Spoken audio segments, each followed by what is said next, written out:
jersey var DURTLANG orange RGSA Asizara repay mol mai oh mathiwa lom kima tea unblock thave oh out Rina ama hian under 10 pitch ania nge an golden hun ka thalo 3-1 in under 12 ma kha chuan in DURTLANG man la hruaya an trăng khop maya out cut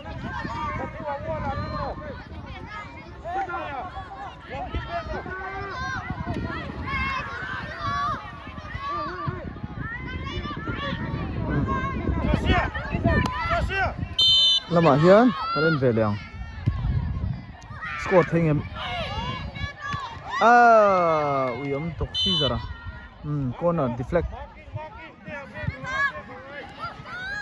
coach sport trăng khop mai sarwal puya lom kima te pu ni tlana nawa na pe dona apa da thasi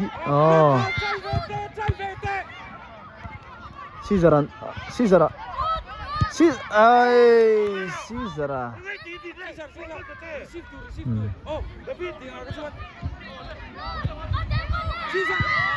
apa ron pet bot pet an declare mai contact en kola Caesar kan lak na lampang hi ni ron em na zong ania boy thak kan ti kha kan ti safety first suning ai mai ase an pol ta na thalo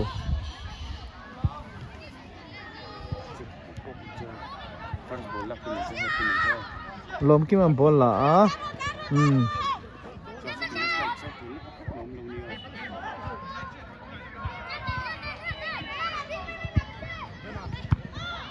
Caesar kal thai na Caesar le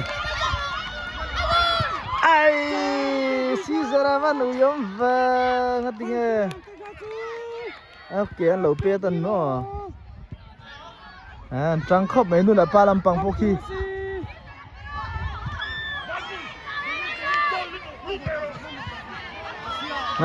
goalkeeper po Devita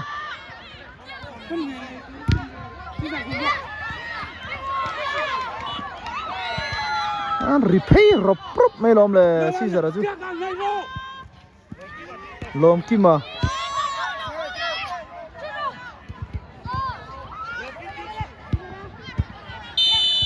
offside Caesar lo offside tat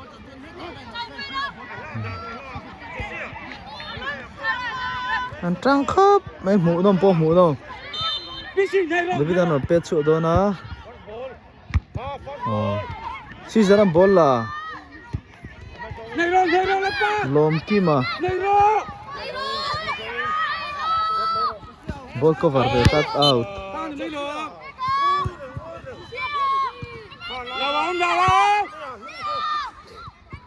ball cover danan thiam ve tlat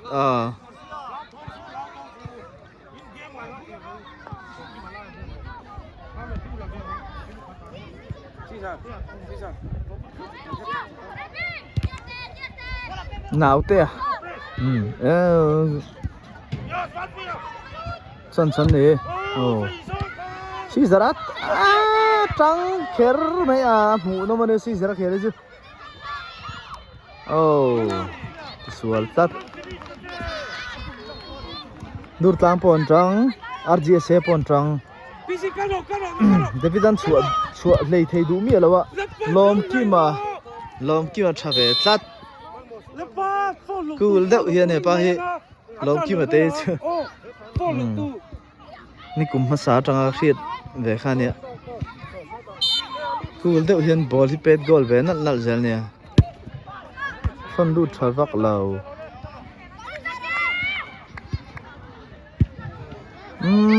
RGSA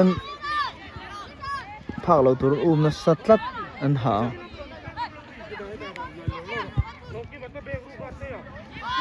PC Caesar này đâu nào vào rồng nấp tiêu rồi There, 51. Matthew na peta Matthew hi ni china khan first half khan a head goal to mất tin cả xe pian hi chak cheng cheng ania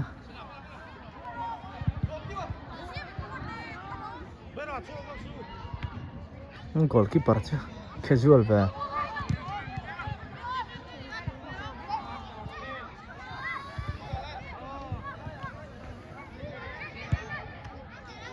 na puya tang ul deuh ani mel rio me ball pet adik lo tat rin chu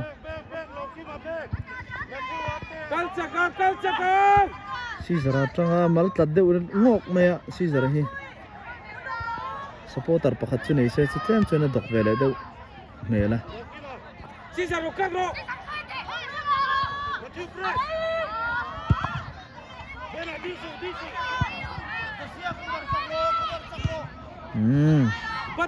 good idea. Kalchak.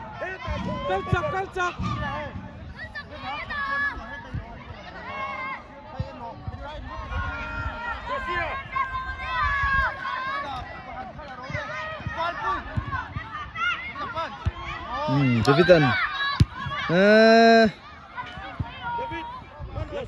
An game sang ma that. Davidan bowler rompet chu adona. Apa pit? Kok về.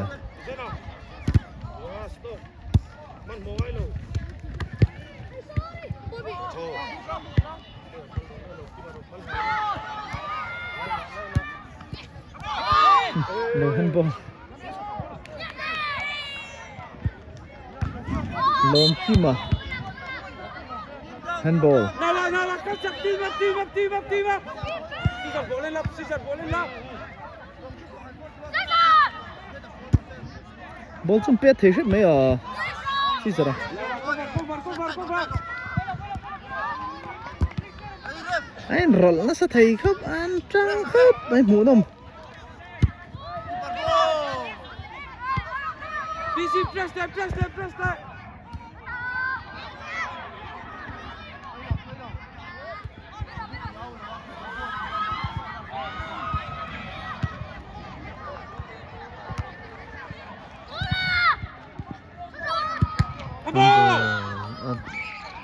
the tops Matthew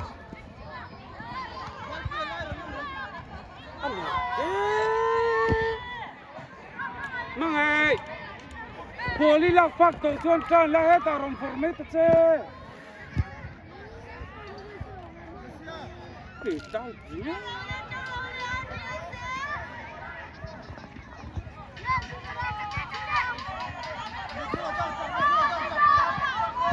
ôi chuột mình thật Caesar à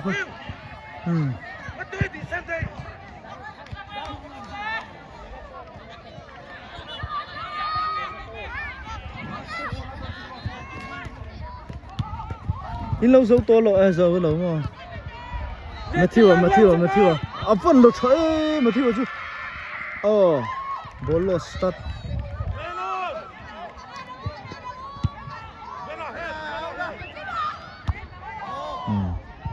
quay liên tục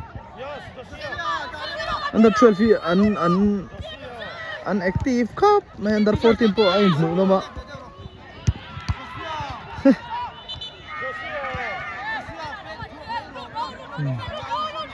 Solomon under 14 ball la play a cross thei lawa chance pace back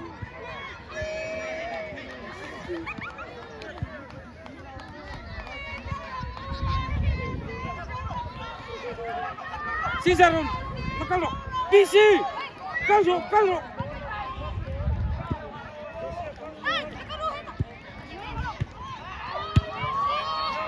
Mangai kalchak.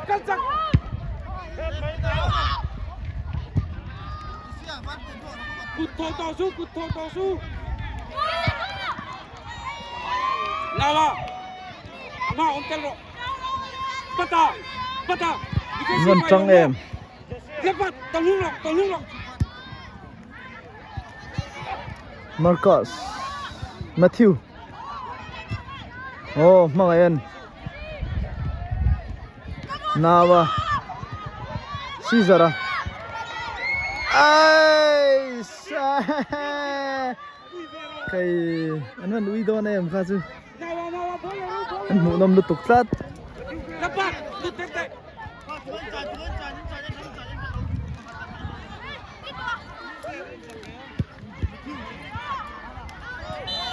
Naman corner thika Caesar tên rộn thế em Matthew à oh Matthew lại mang à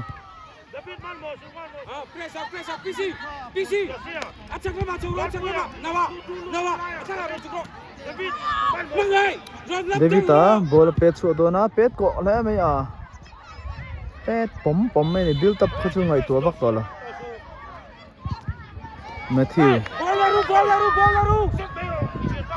Nawa câu rồi trăng tổ nó sao này à mang ơi Nawa oh mang à Nawa game ông diêm đầu tắt clear por pressure Nawa Matthew bola la lom kima te ami lom kima kalle tlat lom kima chan chan ya mai lo block ani Nawa umrok Caesar kaltel ve trang khop này heta ro kaltel ro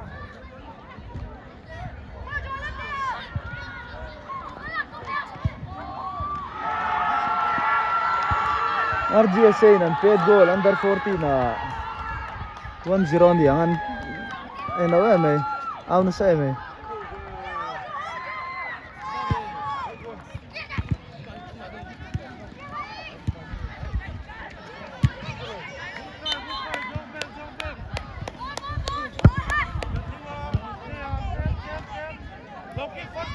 Nawa rukagro Mày apro le à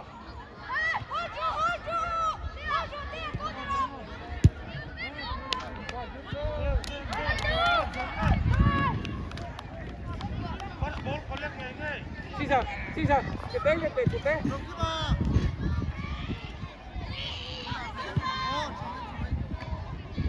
Matthew à eo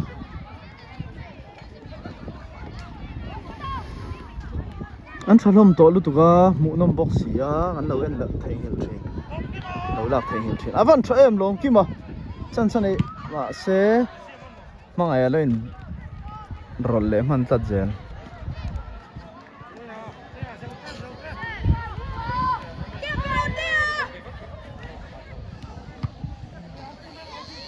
corner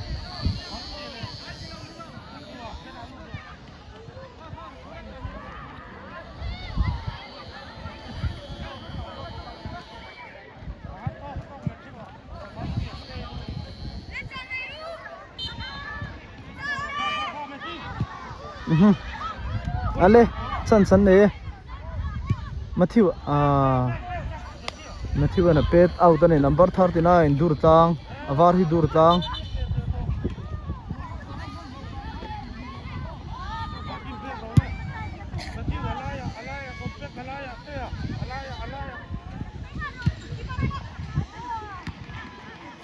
block thei zel box ya anh trăng lầm khóc này thấy to bắn xuống này anh tìm tan nghe fault throwing nghe throwing out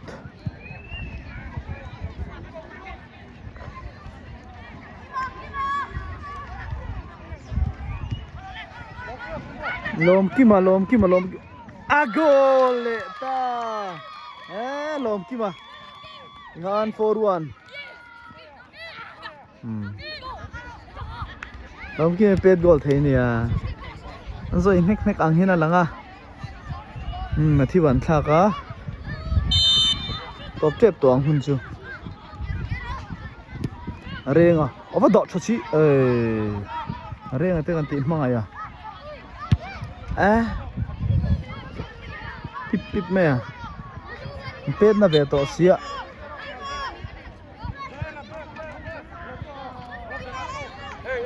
build up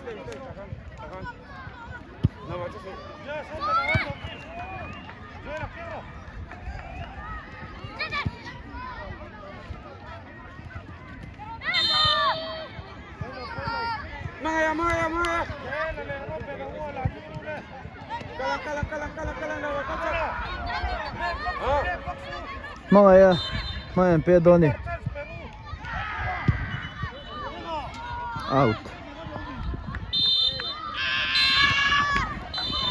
4-1 in lob ki maten chaklat ran phur lu tuk lob ki ma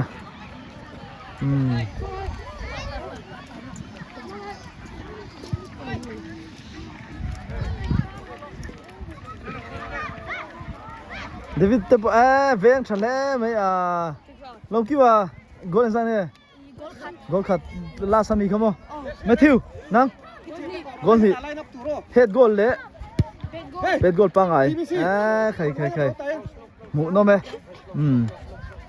dor pui veng thar mam pui te hau te ha kan lo enang tuna mam pui te sara te a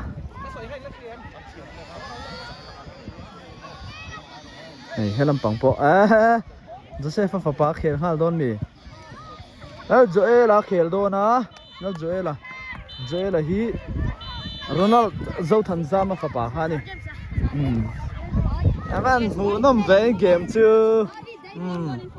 Asia trade da upon khel don hi Asia in nè tao tụi nên thì khai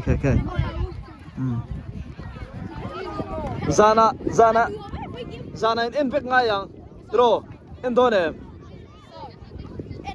Matthew pet head go live kha kan lo lam han lo first half kha 1v1 pet over helam pang hi new hof an ni sen duk khau hi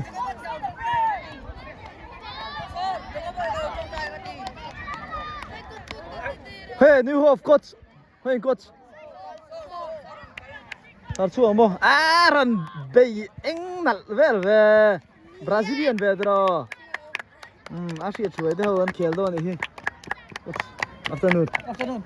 An bay eng nal vel ve color chu lar khop mai. Tong try phut do ni. Lal Tana Aizol FC Chan Mari lu le to mo fateo shil tu ne chu team thalak an nei don hei team photo Manase te ho kho khoi Manase la Manase ni lo Mahasen ni meila tro Hey Lam. In van. Sana khain kot samon tiang Ngati alana. Mo Anzina.